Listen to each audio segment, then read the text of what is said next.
Hey guys, how you doing? It's Bert, the Mentor Guy, and welcome to my Success Mentor blog. Today we're going to cover a question that comes up all the time, which is, how do you find a mentor? Now, before we can go into this question, I'd love to tell you that there's one magic bullet, but there really isn't. So I'm going to go over the three basic ideas, kind of like your pre-game for the real game, that you need to understand before you can find a mentor.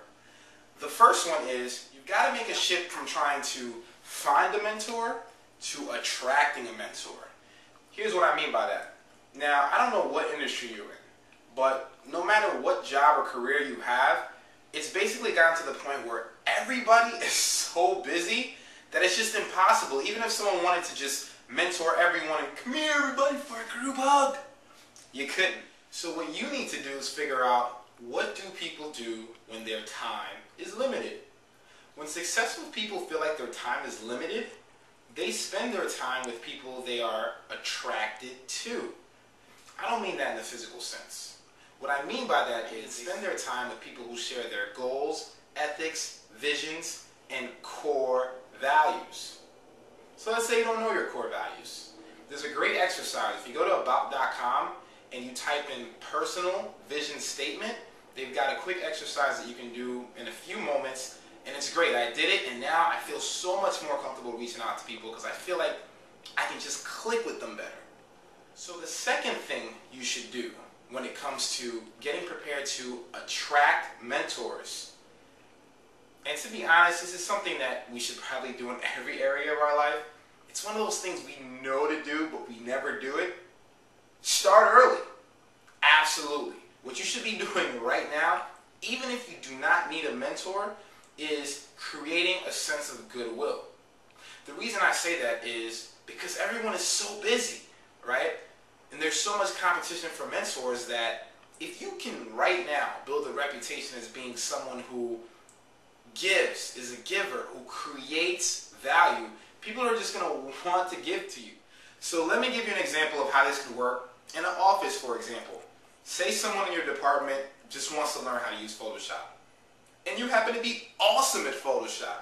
Help them out. Help them arrange a couple photos from their wedding or whatever it is they need help with. Do the good deed and be done with it. Don't do it in exchange for a favor. Just forget about it, because I promise you, when it's time for you to attract a mentor, even if that person can't help you, I guarantee you they're going to be like, oh man, she's such a nice girl. Even if I can't help her, I would love to recommend her to someone who can help her. So that's why it's important to build goodwill. The third thing that you need to do in terms of preparing to attract a mentor is a very important step. It starts out with losing this whole idea that I need to find some guru or expert to just hook it up because I'm this lowly lemming or loser on the bottom of the totem pole. No. All a mentor does is make approachable what you find unapproachable. Now, every one of us has something that we may find unapproachable. So for example, you might be great at PowerPoint, but you have no idea how to export those Nielsen charts into your PowerPoint. Or you might really be good at your job, but be clueless about office politics. So find someone who makes those things approachable for you.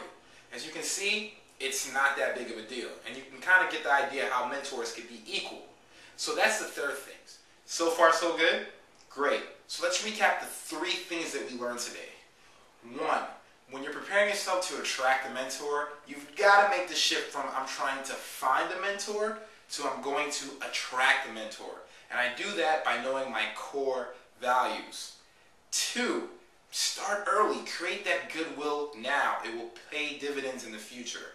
And the third thing is, look for people who make approachable what you personally find unapproachable.